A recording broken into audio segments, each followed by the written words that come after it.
14వ తేదీ అక్టోబర్ నెల 2025వ సంవత్సరం. ఈరోజు దేవుని వాగ్దానము. సామెతలు 10వ అధ్యాయము 22వ వచనము. యెహోవా ఆశీర్వాదము ఐశ్వర్యమిచ్చును. సహోదరి సహోదరులారా, మనకు కలిగే ప్రతి మేలు ప్రభు కలుగు చేసినదే. ప్రతి ఆశీర్వాదము ప్రభు యొక్క కృప మాత్రమే.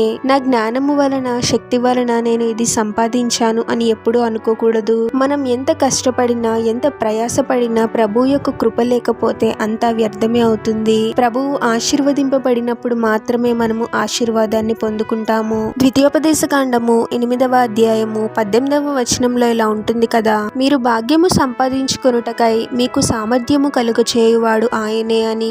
మన సొంత శక్తితో మనం ఏది సంపాదించలేము, కానీ ప్రభు యొక్క కృప వలన ప్రభువు నుండి మనము ఆ సామర్థ్యాన్ని పొందుకుంటాము. కాబట్టి జీవితంలో ఎంత ఉన్నత స్థానానికి వెళ్ళినా ఆ స్థానంలో మనల్ని నిలబెట్టింది ప్రభువే అనే విషయాన్ని ఎప్పుడు మర్చిపోకూడదు. కేవలము ప్రభు యొక్క ఆశీర్వాదము మాత్రమే మనకు ఐశ్వర్యం ఇస్తుంది అనే విషయాన్ని మనము గ్రహించాలి. ప్రార్థన. పరిశుద్ధుడవగు ప్రభువా, మీ పరిశుద్ధమైన నామమునకు తరతరములు యుగయుగములు మహిమ కలుగునుగాక.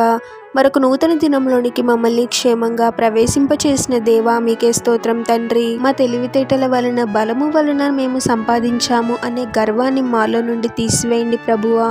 ఎప్పుడు కూడా అటువంటి ఆలోచన రాకూడదు తండ్రి. మేమేమై ఉన్నామో మీ కృపయే అనే విషయాన్ని మేము గ్రహించాలి ప్రభువా. మేము ఎంత ఉన్నత స్థితిలో ఉన్నా ఈ స్థానం నుండి మీరు మమ్మల్ని ఆశీర్వదించారో అనే విషయాన్ని మేము ఎప్పుడూ మర్చిపోకూడదు ప్రభువా. మేము కలిగి ఉన్న ప్రతిదీ కేవలము మీ కృప మాత్రమే అనే విషయాన్ని గ్రహించి మమ్మల్ని మేము తగ్గించుకొని ఎల్లప్పుడూ మీ పట్ల కృతజ్ఞతా హృదయాన్ని కలిగి ఉండేవారముగా మమ్మల్ని దీవించమని, ఈ ప్రార్థనలో ఏకీభవిస్తున్న ప్రతి ఒక్కరిని పేరు పేరున దీవించి ఆశీర్వదించి అభిషేకించమని, వారు చేసే ప్రతి పనిలో మీరే వారికి తోడుగా ఉండి వారిని అన్ని కీడుల నుండి, అపాయాల నుండి మీరే వారిని రక్షించమని ఈ మా మనవులన్నీ యేసుక్రీస్తు వారి పరిశుద్ధ నామంలో అడిగి వేడుకొనుచున్నాము తండ్రి. ఆమేన్.